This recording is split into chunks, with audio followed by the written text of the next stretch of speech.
Services Commission meeting of July 19th to order. And the first thing on our agenda is public comment. And I know we have City Council Member Barb here. Yay. Welcome, come on Welcome.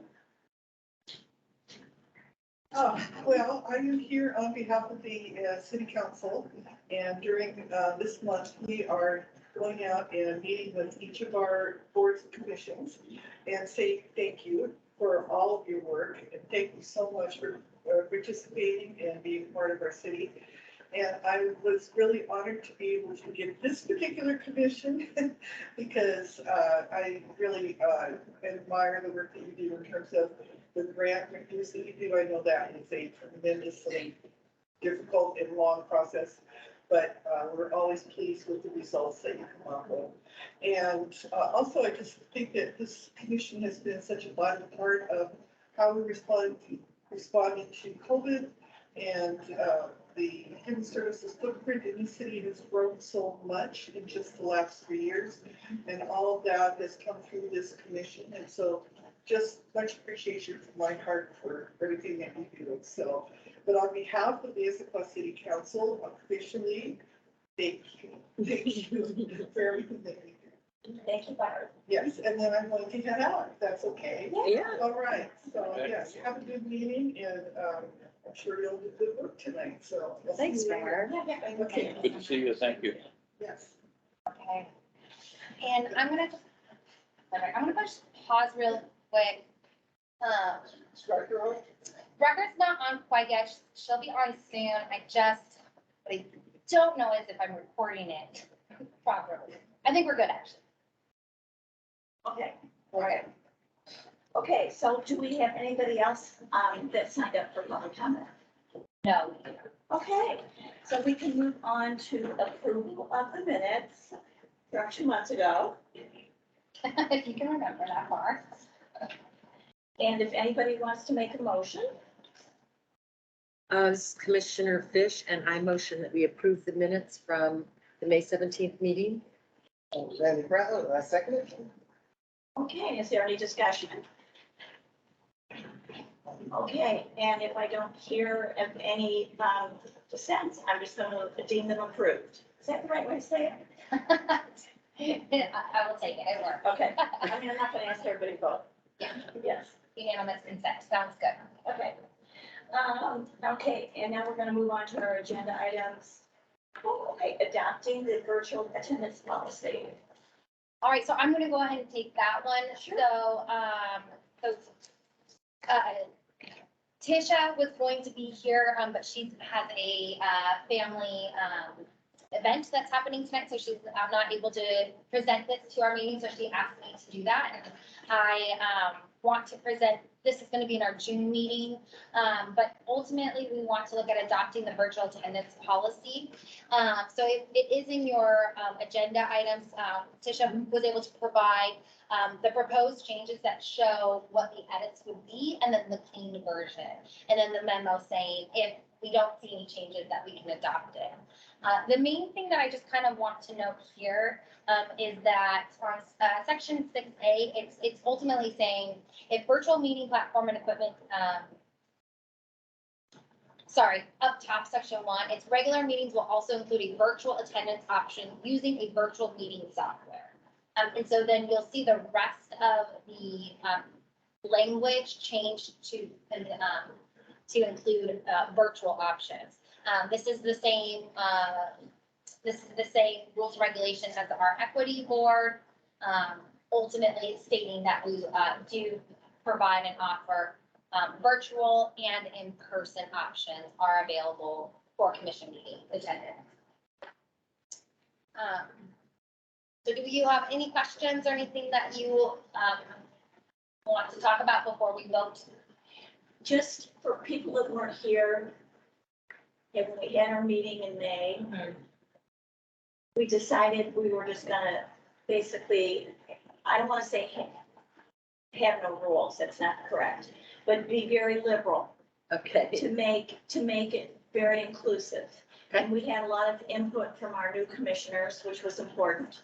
And we decided for more inclusivity, we needed to just make it as open as possible, and, we didn't make any requirements about people having to show up at a meeting, right? Yep. So there's nothing like you didn't put anything in like at least 2 out of the, okay. Yeah, it's pretty much as open as possible. Yeah. Yeah, Which I think was it's the great. recommendation of the, equity board. Right. Absolutely. Yeah. What I recall, this is Commissioner Hyman, is that I think we had a conversation in May around access, and then I think having an equity perspective around information and also being deliberate about it. So that was, I forget who came, she came and gave a great presentation, kind of, here's what groups are doing, here's what equity board is kind of recommending. I think Commissioner Manning spoke to it eloquently in the sense of, if the equity board is already set in a way with how to provide access, it's probably in our best interest to follow suit. Totally agree. So that was a conversation that happened 2 months ago. And I really did appreciate all the input from the new commissioners, because, I think they all were leaning in that direction and encouraged us to go in that direction, because when we initially had a meeting about this, when was that? A long time ago. Yeah. When this conversation started. We were not necessarily leaning towards, being totally like the equity board, but now we are. yeah. So if there's no further discussion, we can move forward with an action.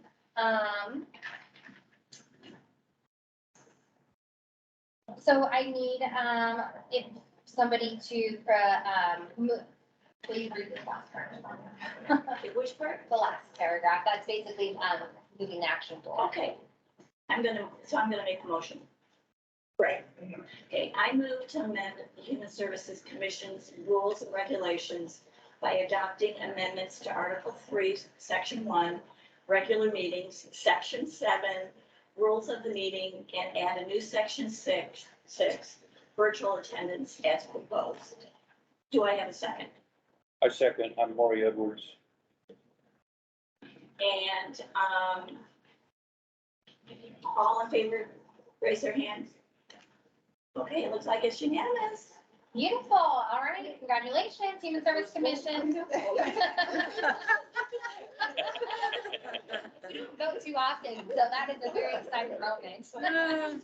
Was that unanimous? It was unanimous, thank you.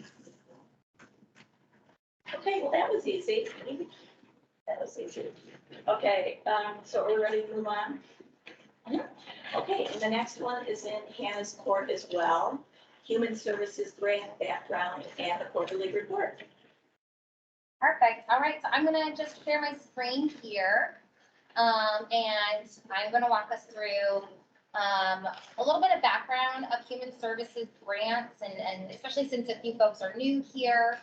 And then I'm going to. Okay. And then I'm also going to discuss kind of the quarterly reports. So I'll start off with the background here. So, yeah. Is Rucker with us? I saw Rucker's sorry. name Saw up a there name for a there, but minute. then it Yeah. disappeared. Thank you so much. Let me double check that she's still here. Rucker has Yes. joined us at 6:37. There, I heard a voice too. Yes, thank you. I can hear you and I will turn my camera on very shortly. I'm just trying to figure out how to do it. Thanks, Rucker. Different Glad you're laptops. here. Thank you. Thanks, Rucker. Welcome, Rucker. Yeah, Thank welcome. you. And I can see you all perfectly and hear you very well. Thank you. That's great to know. Thank you. All right. So again, the purpose of this presentation this evening is really to provide a little bit more of a background. Some of you have sat through this similar information, some of you it's new information. I also want to give an opportunity for kind of the current commissioners who went through the funding process to have a time of reflection and just sharing. So we'll just know that I have some time set aside for that. And then I'm also going to just kind of give you an update of how our organizations and programs, how they did the first quarter, and give you the quick update on that.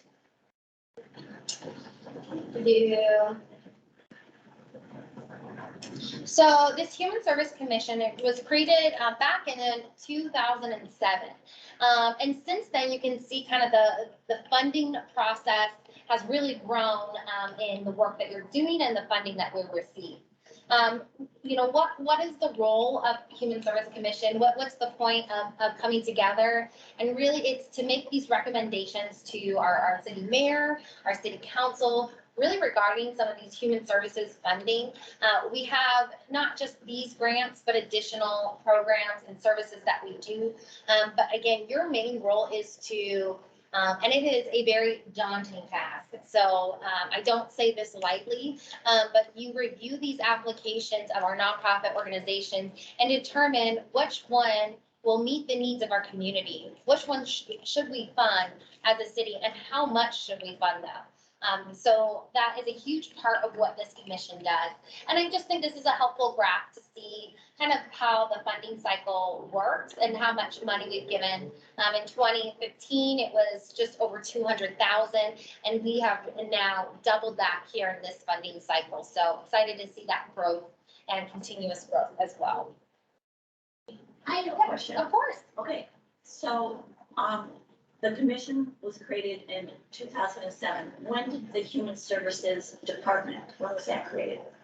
You know, Yeah, so I'll, minor correction, we're actually division. So division. yes, so the only reason why I say that is because we're a part of Parks and Community Services. You all are probably familiar of Parks and Recreation.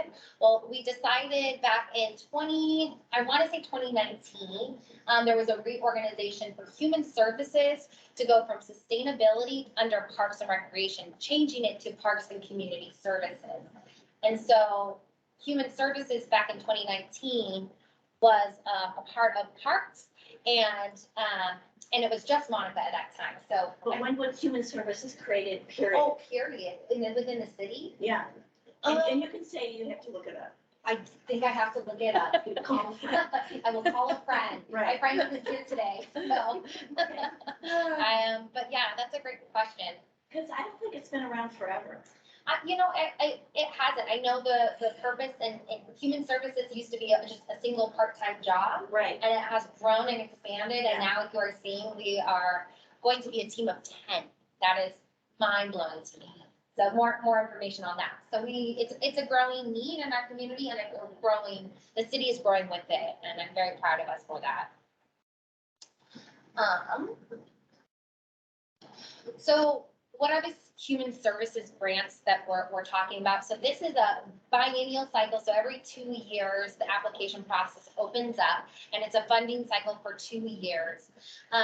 Again, the process where it goes is our human services, our nonprofit organizations spend a lot of time on these applications. For those of you who've seen them, they are lengthy, wordy, and very thought out. And so, so that comes to you all to review. And again, you're not going into it blindly. We provide some tool guides and toolkits and guidance of how to review it and how to score. But that is a main job that we do as most organized and efficiently as we can. And then we present your decision to our city mayor, who then kind of just checks it off, and then it goes to our city council for the final approval. Very rarely do they come back and say, oh, no, I want this funded, or this needs to be different. I think our city council really rely and trust our commission and the work that you're doing and the thoughtfulness that goes behind some of these decisions. So again, your role, kind of zooming in a little bit, when you do receive an application, what we typically have done, and we certainly will be discussing how we want to do it this year, but we will kind of divide and conquer is our approach. Not all commissions in different cities do it differently, but for us, there's quite a few applications. So we kind of put it in small groups for you to review in more depth. We provide you with a review card. That again helps you kind of give them a score. And again, more details and training to come. It's just trying to be high level to give you a better understanding of your role. And then we provide basically a list of what we recommend. And again, not an easy task. So just in summary, I think it's helpful to see, what did we decide for this funding cycle?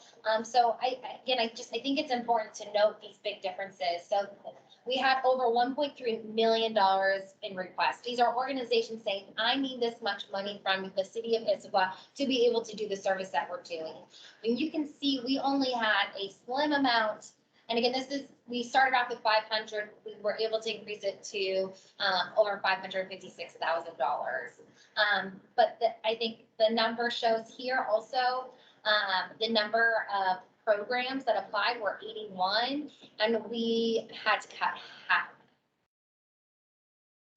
Again, we're talking about organizations who are all working so hard. They all are very deserving and all need the funding. But again, that is your job to kind of make those big choices and recommendations. So we do use a review criteria. Really, we come off from our human services strategic plan. That is something is really our bread and butter of why and what and how we do things here in human services. So that's something that really led for the first time this cycle, really led our priority areas. And then we did also, I think some of you are part of, there was an equity training. Every 2 years, we do a East Side training. So all commissions from around do an equity training before it's review time to kind of start putting on that lens. And again, our approach within the equity is not that we're saying, oh, yes, you're an equitable organization, you check the box. We really are taking it kind of a embedded process in this entire review process. We then give you some grant review card tool that has worked for us in the past. We keep it simple, again, because it's can be very complicated.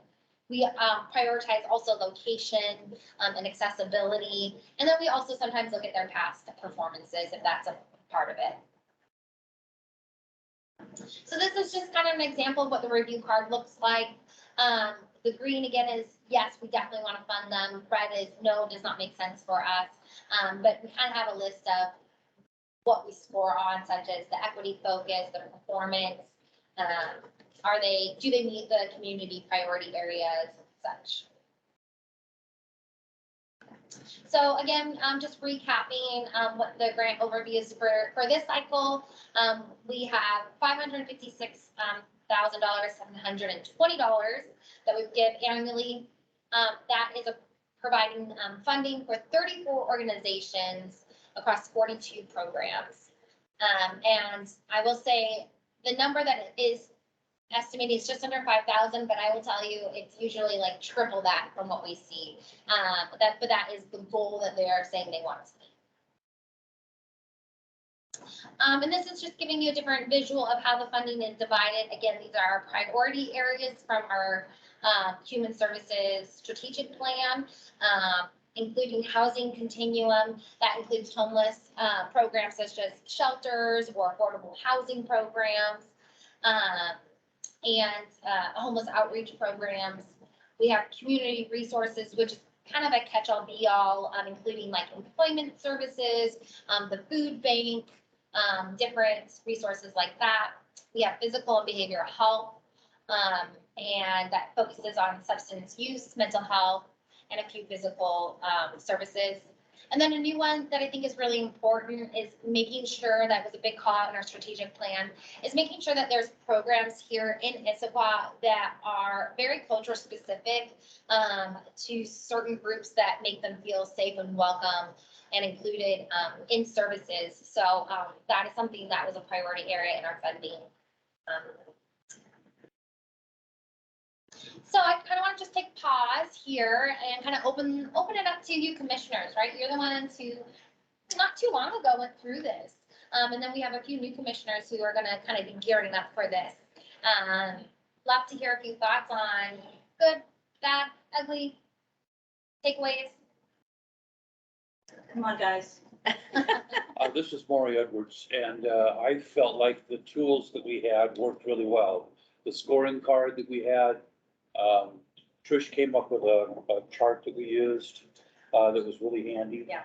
And communication was good, and we met often enough, I think, to to get it done and done in a timely manner. I felt real good about it. At the time, at the end, I felt like, yeah, we've done something. It was good. Yeah. Good. That's a question to Manny Brown. I agree with Lori.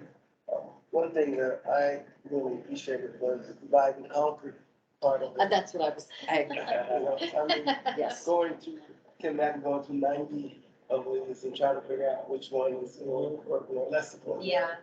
So, dividing it up in those groups, Good.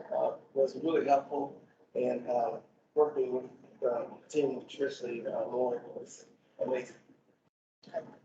This is Madeline Fish. I agree with Maury and Manny. Those are both really great points, especially the divide and conquer. I just thought that made it a lot more achievable. It wasn't quite so overwhelming, especially with the volume of applications. I always find myself, struggling with how to make the process have bigger impact. I mean, there's things we don't control and how organizations are working together, especially around access. You know, our people, I mean, we don't always know. So I'd love to be able to figure out how to kind of get to that next level, making the process more efficient for funders and for organizations that are applying for support. Yeah, definitely. Yeah. Good point. You want to say anything? My reflection is if we could give all that money, it'd be great, that 1.3 million. I think there was trying to figure out, I know we had an equitable discussion about the best bang for your buck, right? Like priorities, do we fund agencies that have been kind of well-known or more grassroots agencies? So I remember having a discussion of what serves best for the need, and it was just, honestly, it was tough to kind of wrestle with, folks' needs and the nonprofit. Also, I think we all compromise and looked at our equity statements, looked at our strategic plan, looked at our goals, our priorities, like what, the housing, the behavioral health. What does it mean? I think that kind of assisted that vehicle, so there's maybe less bias, just trying to move in that direction, but it was not an easy discussion. I think it's tough when you're dealing with human elements and trying to find ways to assist with or alleviate the suffering that's happening with the basic needs of humanity. So I think it was a good conversation to have. And I want to make one other point, because I think something that was a little bit different this year, when we were talking about our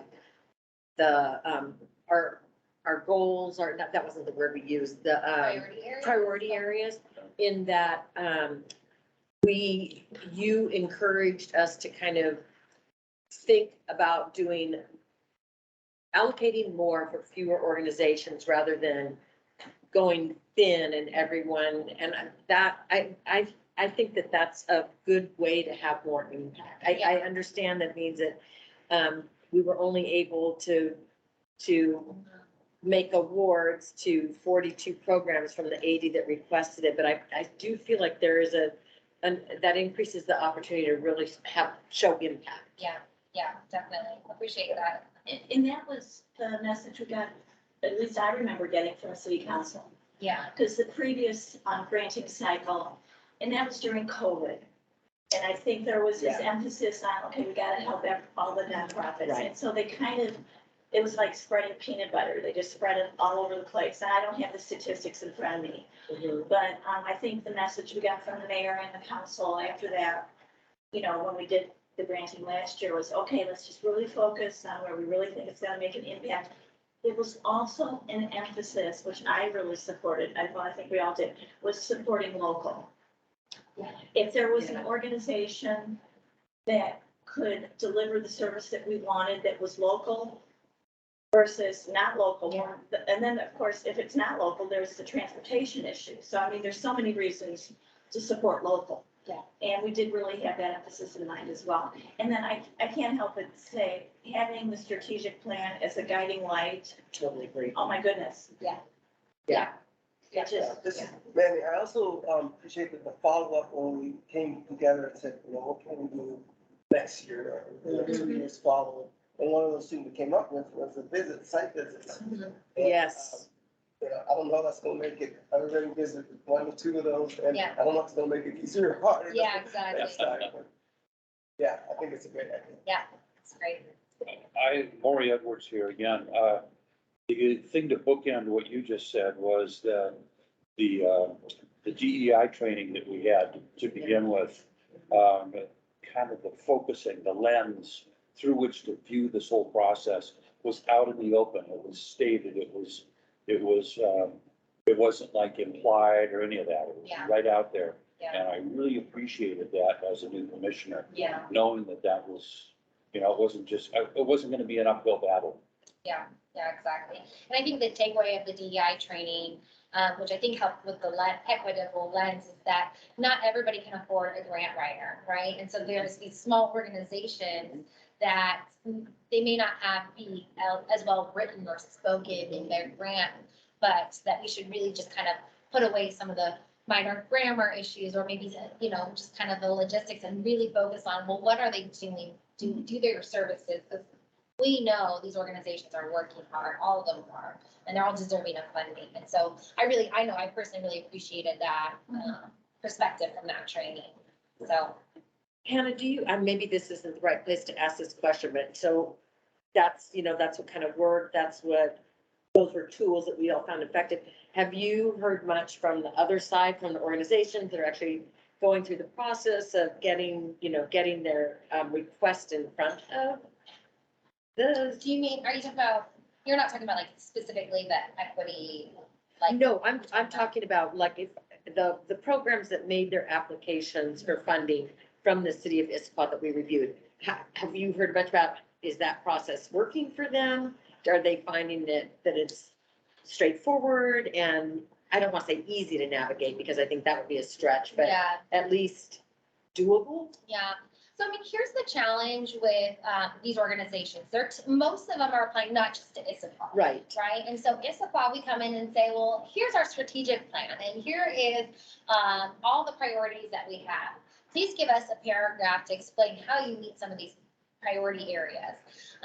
They have to do that now for pretty much every city and figure out what their interests are, or basically how can they pose themselves in a way to say, you should outfit your needs, please give me money, right? Right. And so I think the feedback we've heard is that they want some more streamlining and consistency. And I'm happy to report that our northeast and south funders, so kind of all our city funders, we are on bi-weekly meetings to kind of try to make this process a little bit smoother for our nonprofit organizations, to make things more meaningful in the process for our kind of the outcomes that we're seeking, that show the needles actually being moved. So we're actually really trying to polish this current great. process and take some of that feedback, that we have received, because, we want it to be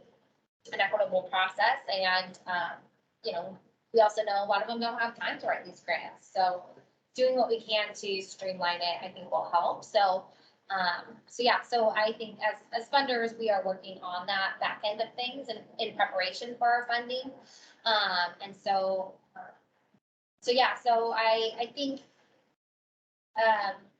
I think some of them also don't know that it's helpful to come in front of the commission and kind of just give a 10-minute, presentation, maybe the month or a couple months prior to those funding application review process.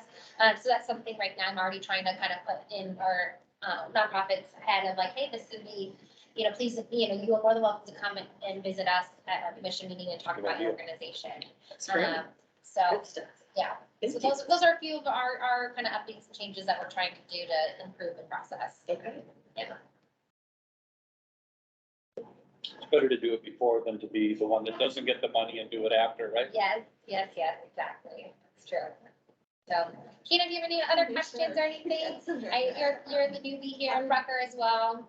Yeah, I just want to say I look forward to going through some of the grants with you all and receiving the training. Good. Yeah. Yeah, we look forward to having you. Really good discussion. Yeah, thank you. Rucker, I just want to, I know your screen's not really working. Yes, I don't have any further questions, and it's helpful to hear the feedback and suggestions for improvement for the next round too. Yeah. Thanks, Rucker. All right, so then I'm gonna continue here with our presentation, almost done through this. I just kind of want to give you, again, one of the things that I like to do is, I like to provide you all with kind of quarterly updates. So each organization provides invoices on a quarterly basis, and in that they give us their service units that they are, basically, are they meeting their goals? Are they on track to meet their goals for funding?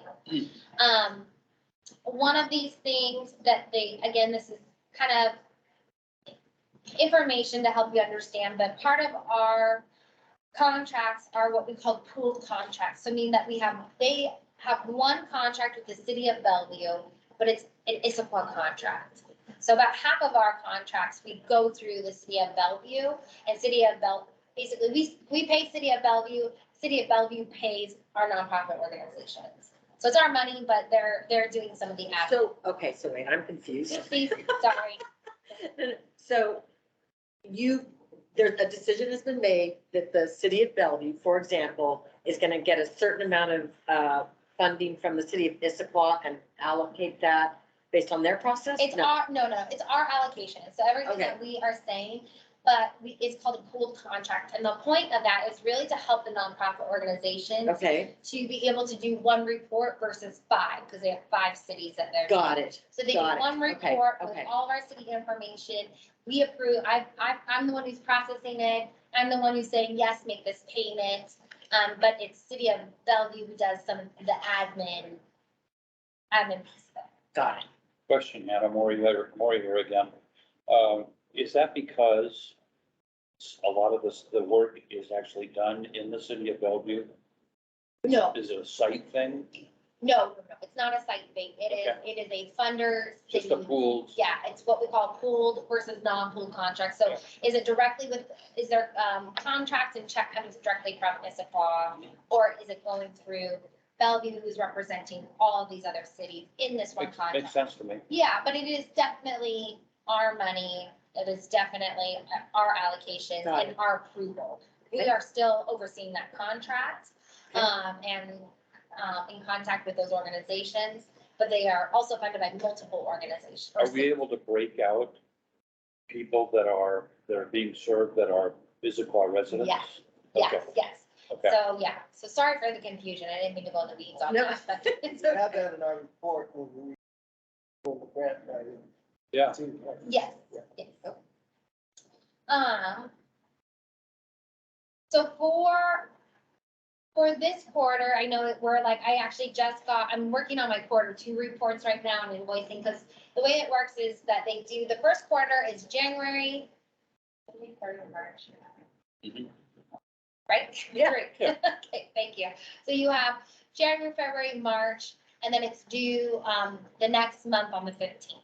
So for example, quarter 2 just finished at the end of June, but they were due just here a couple days ago, so I'm Got it. processing those. But I can give you the quarter 1, and this is something, it's what we call like a desktop monitoring. So this is, I review their invoices and I monitor, were the reports submitted on time? Okay. Are their reports complete? Meaning, did they have the signature? Did they have all the information that I need? And then I also look at their service unit goals. So for example, in quarter 1, I want to see them close to 25%. In quarter 2, I want to see them close to 50%, meeting their total goal for their annual goal, and same with their resident goal. So those numbers you just mentioned, there are some, receivers of grant that get most of their, I guess, input from like at Christmas or, whatnot, so it's hard to see that. They might have seasonal ebbs and flows. Right, so Mhm. it's hard to see that, okay, you're not at 25%, but this isn't your seasonal, then we can take that into account. Absolutely, yeah, we have those conversations all the time with our organizations if they're not quite meeting goals. Usually they provide in the narrative, or it means that maybe I'm following up with them and saying, hey, I'm seeing your numbers are low, what can we do to help improve services? And I think a great example is we have some organizations that have big events, right? And so, but that's not until quarter 2. So in Q1, they have very small numbers because they're gearing up for their Q2 event. So at that time, we would still make a payment in Q1. And so And are the payments divided equally each quarter? typically, yeah, a lot of organizations, that's typically how we do. They take the total amount. So if we were giving them $12,000 in total, we give them divided 3,000. They typically bill about 3,000, for example. No matter what the use is. Yeah, sometimes it's different depending on the organization. Some organizations will bill or invoice less, others more if needed and justified, yeah. So here in Q1, again, we had 42 total programs. A few things to note, like I mentioned, we had 20, so of those 42, 20 of those are not pooled, which means they are contracted directly with the city. And again, I do oversee these contracts, I do oversee the payments. They are to Issaquah residents, but some of them are pooled. I do want to note that 2 of those 20 contracts are to the state not quite completed. We require quite a few documents such as business license, insurance, endorsements. And so those are a few documents that we're waiting on, and we work really closely with the organizations to try to support them and expedite that. And so,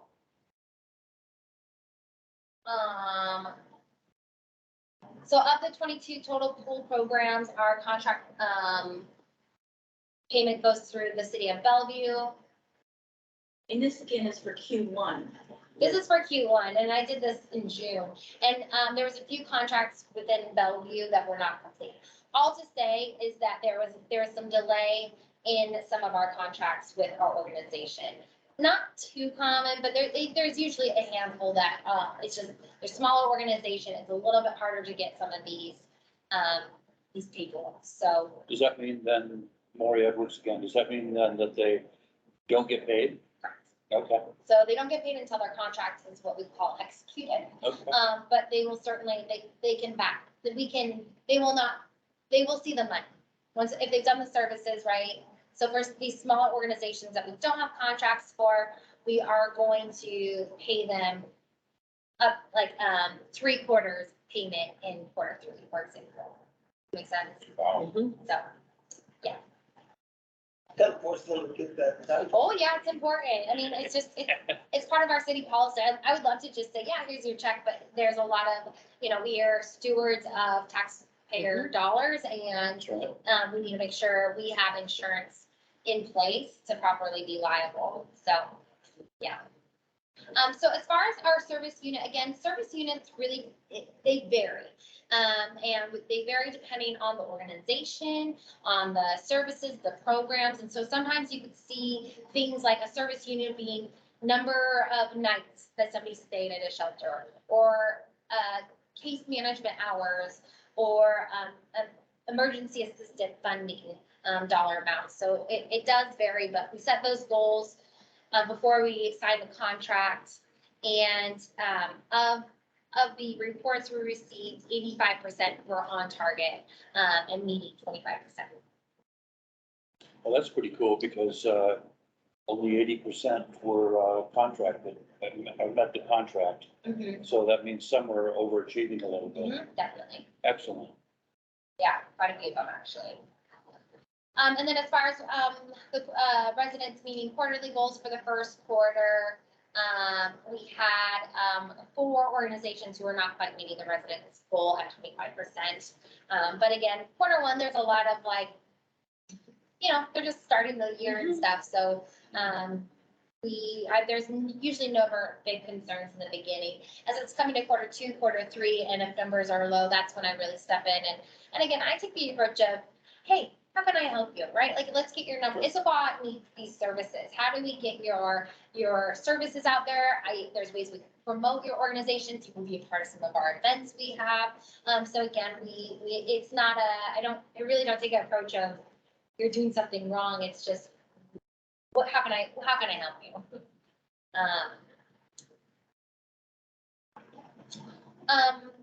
And so I wanted to note here, again, Q1 is not a good reflection of timeliness and completeness. We had a few technical issues with the ShareOne app where they do submit, so just kind of in full transparency, the reports, it was just a little bit different of a quarter for sure, but we survived and now we're kind of smooth sailing for Q2 so far. I also like to pull out, they provide narratives. Sometimes it's, just it's client stories, sometimes it's challenges. So I just want to point out a few things here from one of our organizations that we fund, the 211. In January 2023 marked their first year since the launch of the 211 transportation program. They have expanded programs to provide 6 one-way rides to eligible people in King County. This is up from 2, so that's a big deal to be able to kind of keep growing their programs. Hopefully, I thought this was just a fun kind of a client story. Our financial capabilities, this is a new program for HopeLink, where they really do one-on-one coaching for just, how do you use money? How do you get out of debt? And so this is, I think, a great example of a client of how it really helped her and how it built confidence for her. I'll just note that at the end, one of the things she said, I just transferred to my savings account and I'm shocked by how great and excited I feel. I feel proud of myself and I certainly haven't felt that way in forever. So again, these little things that you get to see, these little stepping stones that our organizations are giving our residents, it goes a long way. So just wanted to share. It's a great story. Yeah, wanted to share that one. And again, I think it's really important to also highlight the challenges, right? It's not all hunky-dory out there. Our nonprofits are struggling. A big one that I keep hearing over and over again is staffing. The increase of need is going up, but the ability to be able to provide services is just really hard, especially with the challenge of inflation and competitive wages. One of the numbers I grabbed from our food and clothing bank, just to show kind of the increase in need, is from this time last year, the food bank had an increase of 14%. Yeah, so. Is that right? 2579 over 744 is a lot more than. It's a lot more than 14%. Yeah. I did not do the math, I just copied and pasted. Yeah, I mean, it's a lot more. Yeah. Anyways, okay, everybody can do the math. But we can say there's definitely an increase. So what does it now look like moving forward with these, with our current funding? I bet the 744 was per month, and then if you multiply that for a quarterly basis, that would come closer to wouldn't it? 700 times 3 months would Yeah, be it would. 2,100, and they're at 2,500. So I think they used quarter and monthly math. We're gonna, that So sounds they really mix good. things up a little. I think that's, I'm just guessing here. Those numbers add up. Very good point. Yeah. Okay, so next up again, we have the April through June. So that's something I'm processing, and most likely in September, I'll be able to provide you an update on kind of a quick review of how things went. Another thing that's happening the rest of this year is I'm starting what we call on-site monitoring visits. And so this is a biannual process that we'd go and do visit these nonprofit organizations and basically review everything from their policies, their grievances policies, their board list, their client caseloads, and we basically kind of just make sure that they are up to standard. And this is a part of a state requirement that we have to do.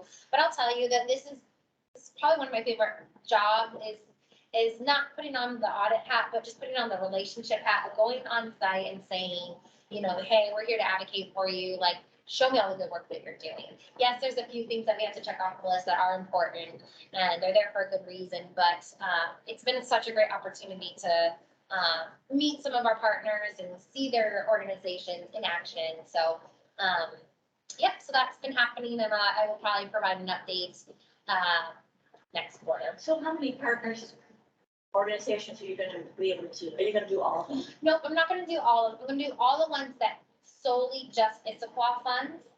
So I'm definitely doing those. I am a part of some of the ones that, Bellevue is going to be taking lead of, and then I'll sit in on those. And then I am, inviting, like, for example, like the food bank, city of, Sammamish and city of Issaquah fund, our local food bank. I will invite their human services city staff to join me for that. Sometimes it's, I go single, sometimes I have friends with me, so, yeah. That's kind of what it looks like next. Yeah. When is the next What, Manny? grant? When is the next grant? It opens April 2024, for organizations to start applying. So, or Next year. so next year, and yeah, in 2024, it'll open for the next cycle, 2025. So in May of 2024/June, he will be real busy. Okay. Perfect. All right, well, that concludes my quarterly report. Background. Thanks, Tammy. Yeah, thank you all for your great questions and really helpful conversation. It was Appreciate it. informative. Yeah. Okay, now we're moving on to, community partner site visit report. And Heidi's gonna have that presentation. I'm here to help you support. I'm gonna make my best effort. This is Commissioner Jaime. As Hannah alluded to, as we were doing our grant information, strategic plan, equity training, as we were kind of working on that, one of the things we highlighted was doing the community site visits. So, it's in the PowerPoint here. So as we were doing, kind of the distribution around, hey, where we want to kind of, visit and support, and I think kind of spoke to it, where that relationship had. And but also too, I think one of the things we kind of vocalize is kind of being centered around cultural equity. And there's a reason why these four got selected. That was Issaquah Cultural Circle, Issaquah School Foundations, Indian American Community Services, Muslim Community Resource Center. And that was the purpose for that, is the fact that we trying to be intentional of wearing a relationship path, not just more of an audit, but more, hey, how do we build on the relationship? And it might, what I learned out of it is you might create volunteer hours out of that, where how do you kind of network and kind of share information among some of your networks? And that's what I got out of it when I went to visit Issaquah Cultural Circle. Any thoughts, comments here before we move on to the next slide? Great. The background to it, Human Services Commission makes recommendations. This is not an application review, therefore the folks to learn about the organizations. And I would say more as, I'm gonna use Hannah's term, where the relationship at. I think it's important also to be stewards to our board, what's the board about? And then also try to, what I learned in doing the one that I did was knowing the person's background, their passion around contributing to the community, and why they care. And also then we speak around the impacts to it. Learn, build relationships, visit cultural, specific. I think one of the things I got out of it was actually naming the location. I think for so long we look at a map and we say, okay, it's here, but it's a different narrative when we're actually walking the community, walking the environment, walking to the space, and then connecting that way. I thought it was, I'll give you my little story. When I was visiting Issaquah Cultural, I thought it was somewhere down here. Realized it was actually on the other side of Gilman Village, which is closer to my place. So as I'm going back and forth, I'm like, you guys were the senior center, or around the senior center, I realized that it was actually in the new building, loft storage top. And it was really good to connect in that regard in terms of physical space. So I would encourage folks to, when we do these community site visits, to kind of reflect, as we not just the numbers, but reflect that in terms of the relationship. So I'm just adding here Okay, go ahead. for, the green is the one that, we fund. So these are all the cultural services, programs that have, applied to Issaquah. The gray are the ones that we don't fund, but we wanted to take the approach of seeing all of the programs. Anything else? Sorry, I might have. No, that's. Didn't know if you knew what I was doing here. No, it's okay. So we're gonna have a few folks have done the community site visits and kind of talk about their experience. I know it was in May when a few of us kind of embarked in this journey. I can speak to this about cultural circle. I think it's the one that's on my slide. I'll read we welcome and help individuals and families to get the resources they need and to become active community members by building cultural competence. The executive director, her name is Alicia Spinner Gonzalez. She actually gave me, it was kind of fortunate, she gave me like a one-on-one tour of her space and what they do and why they do. And I know she's connected with the school district as well. But the point of it is that they try to work with a lot of marginalized immigrant folks from rental assistance, homelessness, housing services. But I think what I got out of it was more the connection piece. Having folks connected in terms of their diverse backgrounds and assisting. There's a few examples that speak to that. They'll have start your own business. How do you bring professionals in to kind of help folks that maybe want to start their own business? Another one that got brought up, the inclusive circles, neighbors helping neighbors out. So more in an informal way. You know, one of the things that Alicia spoke to was not everyone uses the internet. Not everyone has computer access. And what she recognized, folks coming from an immigrant background, is that connecting helps feel belonged within this Issaquah, but also ways to assist and support if it's childcare. If it's, I think the one, when I was there, the most recent was housing, how to buy a house, or the rental, how to rent. Given the fact that folks were coming in and new to that system, was ways to connect within that group. I won't take up so time. They also had learn English in your community. So they had folks from different backgrounds, from different tongues that come together and kind of work around their English access. So I thought it was pretty cool. She was talking about that.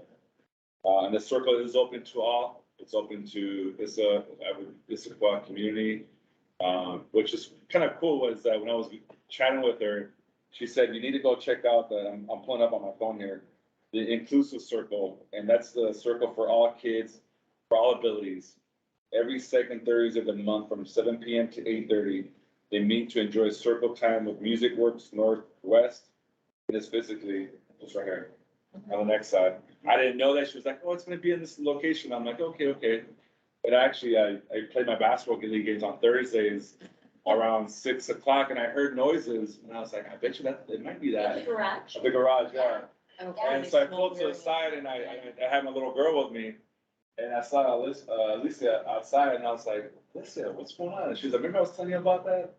And I was like, That's absolutely. right This was there. like 2 weeks later, and I'm like, okay. And then walked by, and I was able to check out the kids with all abilities, and really, man, they were jamming out, and it was really a joy to see that someone takes time to provide that space for all kids that have disabilities or not, and provide that access to their music endeavors. You just saw all the kids just having a blast. And so it was kind of cool to see my little girl see that too. She's 7 years old, and it was kind of cool to reflect. So I really encourage folks to check out her place. It's small but powerful in the sense of what it helps to the community. They've actually in the past have done Day of the Dead, Dia de los Muertos here at the community center. So I know they're trying to, bring more presence around cultural events, not just the Latino, but all when it comes to connecting folks, because connection means different, not just, hey, let's send an email out, but more of like the non-traditional ways. And I like the fact that she highlights that within their network. So that's my report out. I know Trish, you checked it out, so if I don't want to. Yeah, that was great. I'll just add a few things. Alicia Spinner and Marisol, what last name does she like to go by? Marisol? Vice. Okay. They were doing this on a volunteer basis for years. Yes, they were. For years. because they're both from Mexico, and I don't remember how long ago they immigrated here, but they said basically they had to figure this all out on their own. And, you know, it's gotten even more difficult because Issaquah's grown so much and, you know, in some ways Issaquah's more stratified. And they wanted to provide, services to anybody. You don't even have to be an immigrant, just anybody that needs to figure out how to do things. Anybody new to the community. And, you know, a good proportion of their clients are, from other countries. But yeah, they used to do this, just on their own time. Yeah, they actually were formerly known as the Latino Club. And then they changed as kind of as their network started growing and they were seeing that they don't want to just serve that community, they want to serve all. And it started off with Day of the Dead.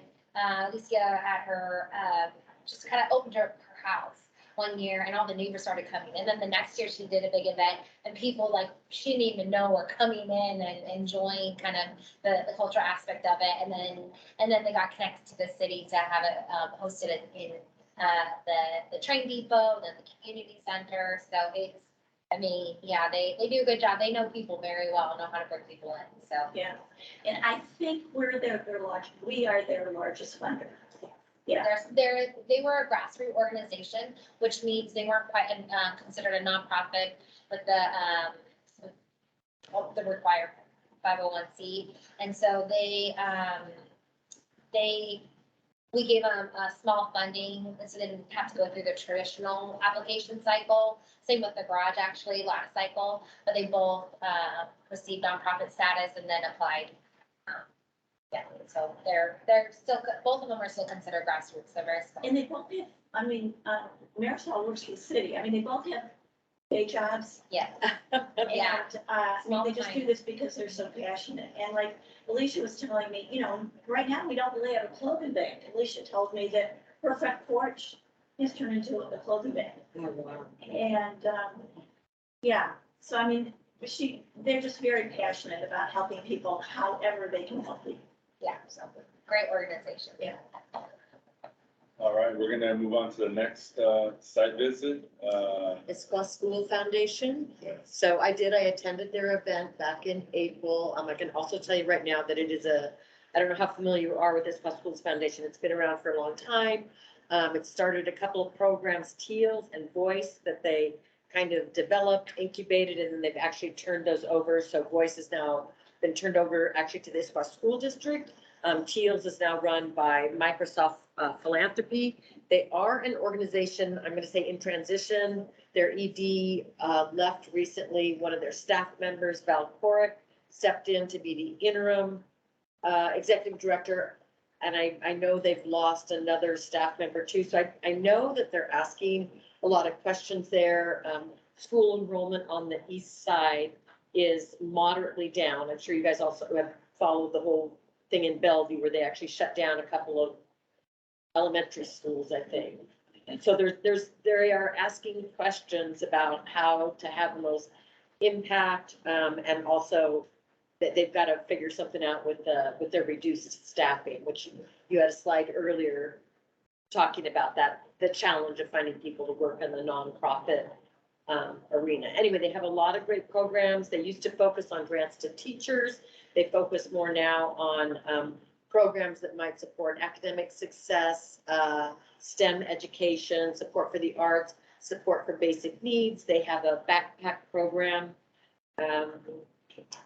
Their event this year that I attended was the first time they had held, they used to hold they used to actually hold a breakfast and a lunch on the same day. This year they did just a lunch at the community center. So they're just kind of the post-COVID reentry into the event world, I guess.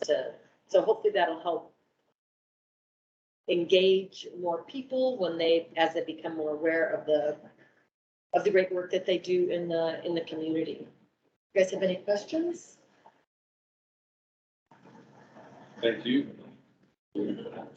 One thing that I'll just know, and I put it in the slide here, so this was actually a fundraiser event that Yes. And again, we didn't want to put out to commissioners that this was a site visit in the sense of that we didn't want you to feel any obligation as a fundraiser. However, Madeline was already attending as a non-commissioner hat, so I thought it would be a great opportunity just to present it in this forum. However, I would like to still pursue an on-site visit if you're interested. Absolutely.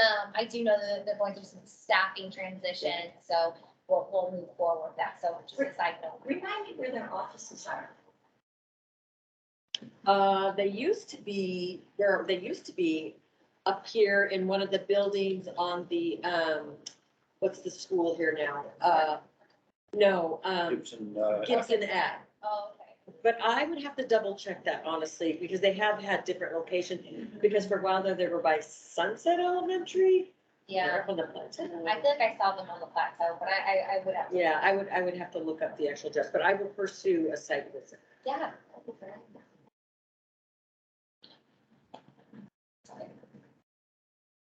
Wearing my commissioner hat. There you go. We love hats in this place, apparently, sorry. Our next commissioners, site visit, Mr. Manny Brown. Yeah, we visited the American Community Service, and I totally enjoyed the visit. We had lunch. I'm going to refer to Rucker, Mr. Rucker Alex, to give a presentation. And Rucker, you there? Yes, hi, Manny. So yeah, Manny and I a few weeks ago attended a day at the North Bellevue Community Center that was hosted by the Indian American Community Services Organization. I think it is safe to say that we were both very impressed at what a broad and scrappy, in the best sense of the word, organization and staff that we met with on that day. The IACS provides a huge range of services to the South Asian community.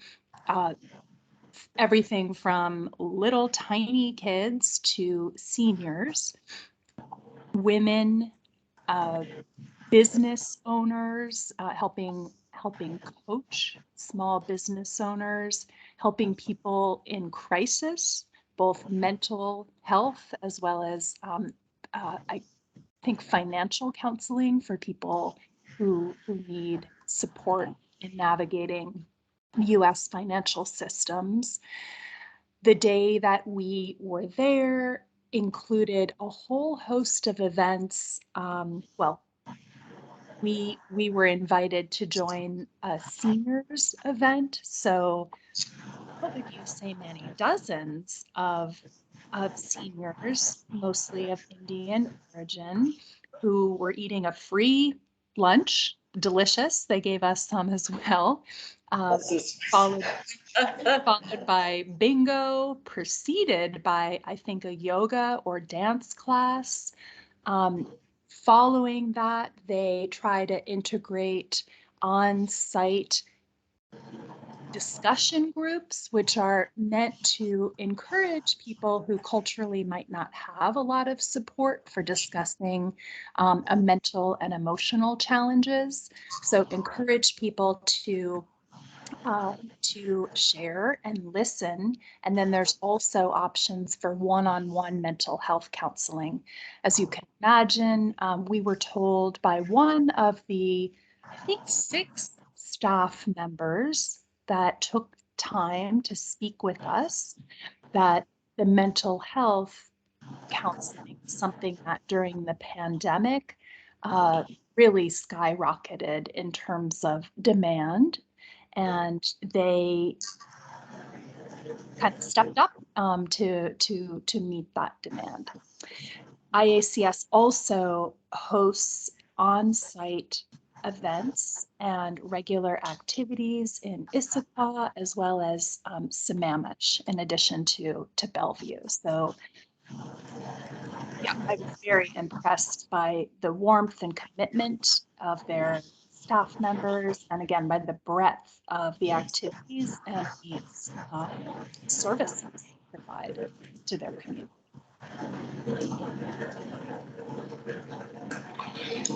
I was just actually on a Zoom presentation this morning that they were co-sponsoring. It had to do with the rental crisis on the east side. Mm. So they have a lot of breadth, yeah. And they also, oh, thank you, Rick. They also, it's open to anybody. Oh, yeah, oh, yeah. So it's not just, the, east side Indian side, but, anybody. And, the staff is amazing. They wear many different hats during the day and, very warm.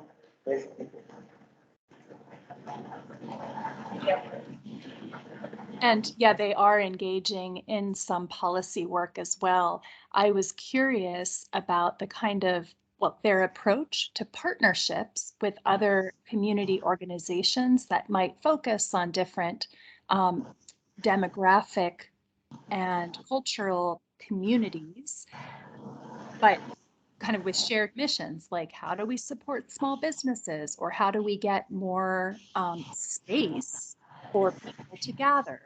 How can we XYZ? There's a whole variety of things. And they did explain to us that, yeah, they are, one of their goals is to form those partnerships, but really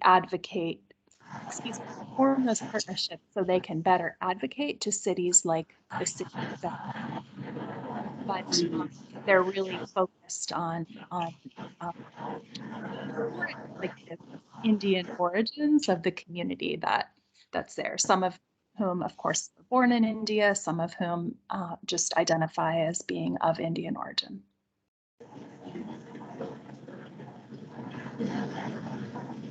Thank you, Alex. Thank you, Manny. Then we have our next community site visit, Muslim Community Resource Center. Trish? Yeah, well, Pat and I visited them. Pat was a previous commissioner who works in international public health. And we were really sorry that she felt like she had to resign, but she often is not in the United States. And there were, I think, did any of the new commissioners leave there? I don't think so. Yeah, but anyways, we had a great time. We went there together. The health fair was held at the mosque in Redmond. Have people been to the mosque? A long time ago, yeah. Yeah, and kind of like the Asian Society, or I'm not even saying that right, IACS. It's open to everybody. Yeah, very, very opening and welcoming. And I can't remember the weekend in May. It wasn't as well attended as it could have been. And I think, but they had tons of people there helping out and assisting.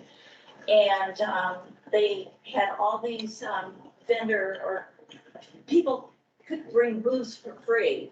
You didn't have to pay a booth fee. Like King County Library was there.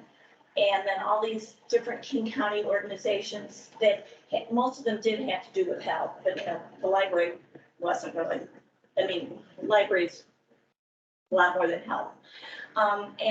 It was just really fun, and a lot of kids were there, and it was just a really tons of swag. I came back with a lot of stuff for my granddaughters. Yeah, tons of swag. Oh, they were giving out COVID shots. You could go there and get a COVID shot. Oh, I did get my blood pressure. What else did I have done? I might have had my glucose. I might have had my pinprick and had my glucose tested. And it was really interesting the way they phrased the conversation with me. They wanted to know if I had a physician that I see, and I said, yeah. And and I could tell that they might be used to servicing people that don't see doctors on a regular basis. And they wanted to know if I was gonna be following up with my physician. And I said, oh yeah, I will. But I do think that they might, part of the the neat thing about an event like this is that if you don't have a healthcare provider or can't afford one for whatever reason, you can go to an event like this and get some of your services met, not, just some. Okay, I want to say, when they applied, they had many programs. Do you remember how many programs? I think, they had 4 and we funded 3 of the 4. And which were the 3 that we funded? There was, gas, distribution, there was the women, shelter, and then there was the, behavioral health. Okay, and we didn't fund the rental assistance, right? Yeah, and I will just tell you from my volunteer work with Issaquah Community Services, which provides rental assistance, we often, if we can't service a client for whatever reason, maybe they've been coming to Issaquah Community Services too frequently, we'll often refer them to their rental assistance program here. And you don't have to be Muslim, they're very open to serving the community any way they can. Is their health fair an annual event? I think it is a national event. I mean, not national, annual. Annual, okay. Annual event. Oh, and another really neat thing that didn't have to do with the health fair, but it was there. I think once a month, they have this really spectacular veterinarian, fair. It's out in the parking lot, and it's for homeless people to bring their pets that need, I guess it could probably be anybody could bring their pets, but it's geared for people that can't afford a vet visit. And it was really spectacular. Pat and I didn't go with our pets, but we spent time walking around. And I think it's once a month, and it's for anybody that wants to bring pets that need veterinarian services. Yeah. This is an outstanding, group. When we were moving all of our troops out of Afghanistan, and there were so many people that were Afghans that were coming into the States and settling down here in Renton. They rented a bunch of, sites up in Redmond and helped gather household goods and really basically set up about 250 families with just, and it was all free. It was all volunteer work. Outstanding. And Yeah. when they're politically involved also. I saw Bob Ferguson up there one time. There must have been 1,000 of us in that meeting. This is a great group. Yeah.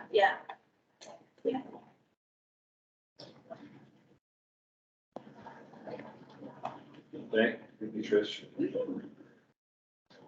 want me to sit down on Yeah, this? we have next steps. I'm gonna let Hannah take over on this one. Yeah, so, as you can see, we haven't quite hit all of our, site visits that we want for this year. So some of our next steps, I'm reaching out to our organizations. I want to just kind of put on your radar here, Mission Africa, they're an organization. They are, they're located in Federal Way. They're not local, but they do have a couple of events that we can consider. They recommended the celebration for the end of African Health Advocacy Project. I didn't have a date on that, but that's going to be in Renton. So I can give more information on that as I get that information. I'll follow up soon. But they also have a back to school event in August. So just kind of want to put some of those dates on your radar, and I can follow up with an email as well.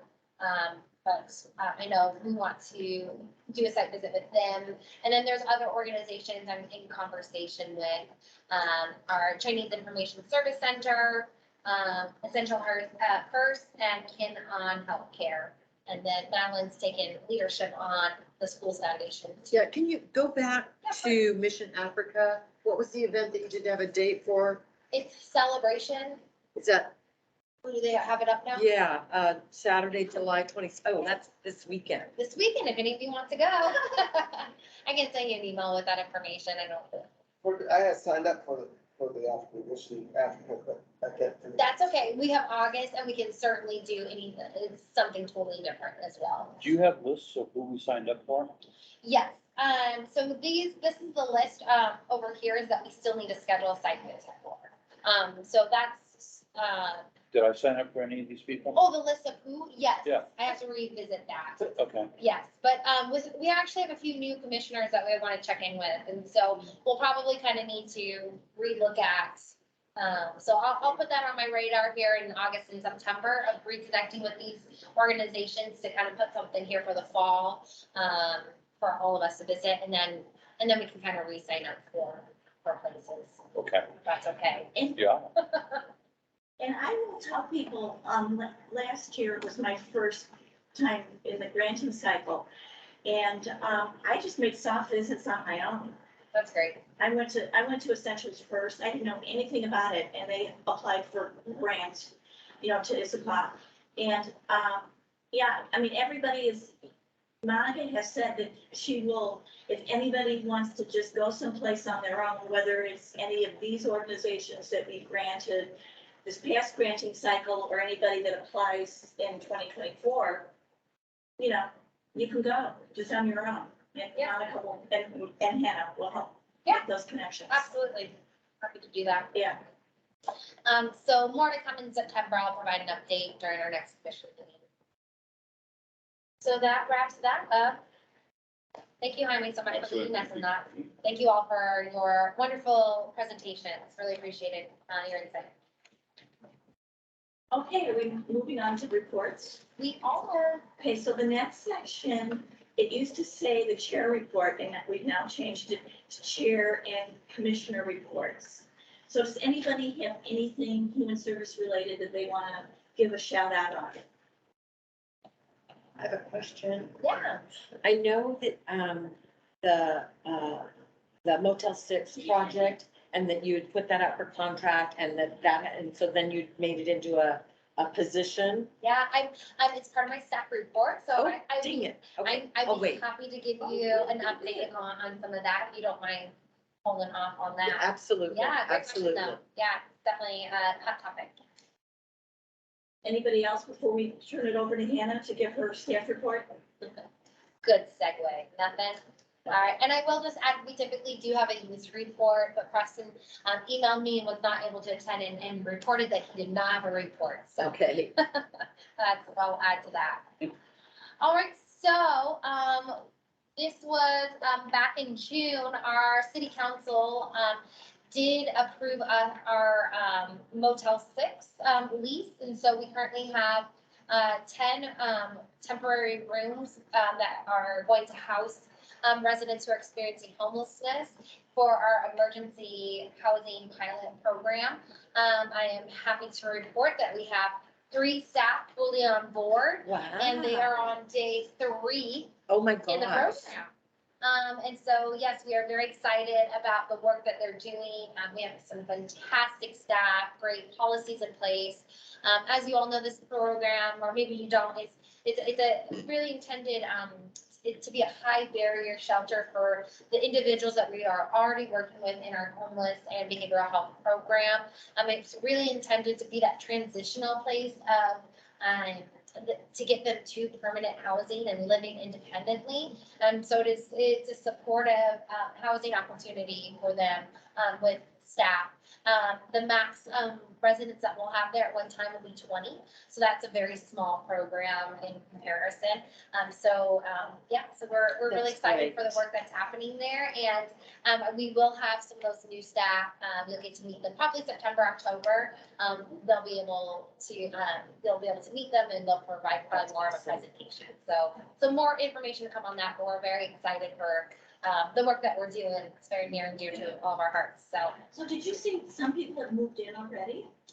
So currently, we started the lease at July 1st, and so we've been using it more so not to waste rooms. We've been using it for some of our individuals, not necessarily in the program, but they were using it temporarily. Yeah. And then we do have some residents who've already been identified in the program. I'm not quite sure exactly where they're at, if they've officially moved in, but I know our staff have officially moved into their office as of Monday. And are there offices at Motel 6? One of the rooms that is being leased has been converted into an office for our staff. So there's actually 9 rooms available for people. There's 10. Oh, okay. So there's next, an 11th for them then. Okay, got it. Well, it's kind of more by, International House. What's the Remind us, place over there? okay, wow, the lease just began to, Across the street, um, yeah. how The long is motel it extended for? I can't remember. So the pilot And there's program, a so we gas have until station and the, then a restaurant in there. oh gosh, I wanna say, we have it until the end of 2024. So we pretty much have a year. For 18 months then. Oh, I know, right? It's a 2-year pilot program, but this is, yeah. So how often are they, going to report? I mean, is it monthly? To see how Report things are going, to you as going staff? Oh, yeah, I mean, we're in communication with all the time. We will have, some more data as they start going to be able to be accountable to our community. And so we'll have more information publicly, but then they'll be coming to our commission to kind of do a presentation, provide an update of their program. I just wonder if it's quarterly or monthly or, That they report. yeah. That they provide. You know, numbers. You know what, Manny, we're there 3 days in, so. So we'll see. So not yet? Not yet. Yeah, we'll let you know. No report yet? We'll get a report soon, I'm sure. So in addition to that, the other exciting news for Human Services is that our city council did approve 2 additional behavioral health coordinators positions. So that is not our emergency housing specialists. Oh, wow. Those are 3 special positions for us that are within this program. But now these are to really add on to be part of our police department a little more, rather than referral based, a little more on call. And so we are in the process of application review process. How's that working out? I mean, as far as, we had one on the staff already. Sure, so we had one originally, like, about 2.5 years ago, right when I started. So that's Amir Shamani, who's still with us, and then we had a second coordinator who recently just, who's moved out of the state, so she left, so that opened that position, and then we have the 2 new positions, open. So that's gonna be a total of 4 behavioral health coordinators. It's huge. So are these people that, I'm trying to remember, they respond rather than patrolmen? Yes, so right now we have more so a homeless outreach program coordinator, and then we have a behavioral health outreach coordinator. The behavioral health program is a little more geared towards working with our police department. But the numbers have just, the staffing issue and then the numbers are very difficult to manage. And Yeah. so, so we are just, So it's still a patrol car with an officer that goes out with one of them? no, not typically, but they're not those type of calls. If it is a call that is seen, if there's an incident that they need to have more than one person on the call, we certainly do that. We also partner a lot with our park ranger, for some of these calls or these, homeless outreach vacancy notices that they need. Okay. So yeah, they're on team. It's kind of crazy. Good job. Yeah. I was just gonna say, when we had the combined meeting with Equity over at the Oh, council yeah. chambers, Amir and Kaylin were there. Yeah. But, okay, they didn't, did they? Yeah, they gave a presentation. They did, yeah, I Yeah. talked to them They too. did, they did. Yeah. And Great Amir is still here. Yes. Yeah, it would be nice for him, because he's a long timer, right? It'd be Yeah, nice 2 for years. him to, come to, I think, to the commission sometime and give an update. Yeah, well, we're definitely planning on that. I think that would be really lovely for you to get, kind of meet more of our staff and get them here to present a little more of what they do as well, because Human Services, we do a lot. Have we talked about community responders since then? As Is there a program in Issaquah yet for community responders as opposed to police responders to That's 911? essentially what these behavioral health coordinators are intended to be. Okay, We just didn't have, I mean, if you're gonna have that co-response model, you need kind of 24/7. And so that takes a lot of staffing for that. yeah. And so we're just not quite there yet, but it looks like we're heading in that direction with these new hires. There's 3 cities in the north end of the lake, I know, 5 cities Yeah, that have. Yeah. They have pooled their resources together. yeah, So we could pool, say, with some Amish, or sure, or Preston, and, and everybody contributes, and, yeah. That I presented. okay. I like it. No, I really do. I think that we just need to start pulling in those city staff liaisons to kind of start talking about that. I will also say a lot of this funding is coming from police funding, kind of from their pool. Like our behavioral health coordinator is funded by that pool of money. So, Right. so yeah, so it'd be worth those conversations. I like mine. Anything else regarding those updates? So then just kind of, this is a part of our June, meeting is we have a Juneteenth event and then we have an honoring Pride event. Those were both hosted by our equity board. Thank you for those who, participated or joined in any capacity. Shout out to Manny over here. He was part of our Juneteenth event with his beautiful, beautiful woodwork. So that was very fun to have him participate there. We enjoyed Juneteenth. In the staff report, there's some links with some videos to kind of cap these events. So that's kind of been. Good job on those. Yeah, they do. I love those little videos. Our communication team does such a great job. So those are great highlights that happen in June. But coming up here in July, we have a resource fair next Tuesday. It's going to be during the Chalk Art Festival. This is where our arts department basically gives our city a bunch of chalk and says, go for it. It's pretty impressive. It is so impressive. Though. Yeah. It is so impressive. It's, yeah, there's some beautiful artwork and it is a little more geared towards like family and children. So we have a resource fair, with some of our nonprofit organizations. Shouldn't be too large. I think there's currently 15 or so. And where's that being held? And that is gonna be right behind us at our city, Issaquah Community Center. The resource fair will be right on the lawn and then around the sidewalk, you'll see tons of people, drawing art. And I do believe, and I hope I'm not misspeaking, in previous years, they provided free ice cream for participants.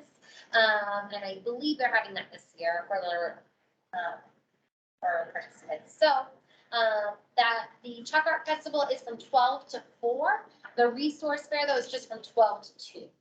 So we hope to see you all there. I will be running around, warning people where What to date go. was that again?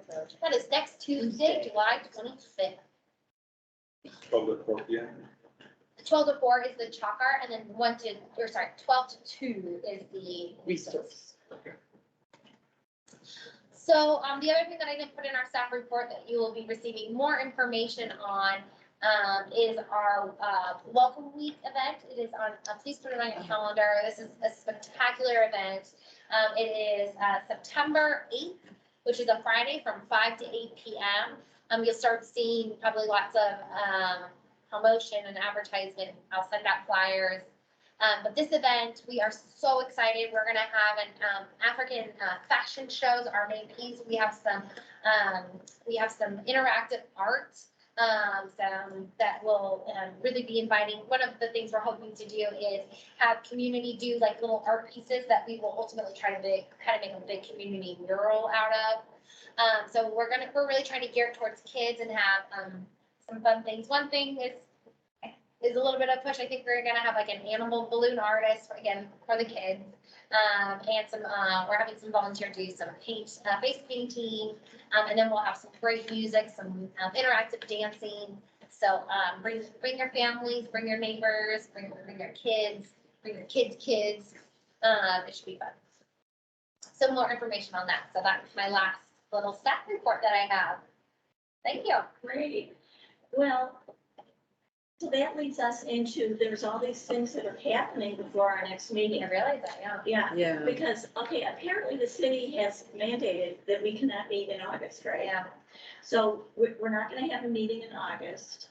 And so we will be meeting after these events. So be sure to stay tuned to your emails and when Hannah sends us. And then our next meeting will be September 20th. Ooh, sounds like a long ways away. So good.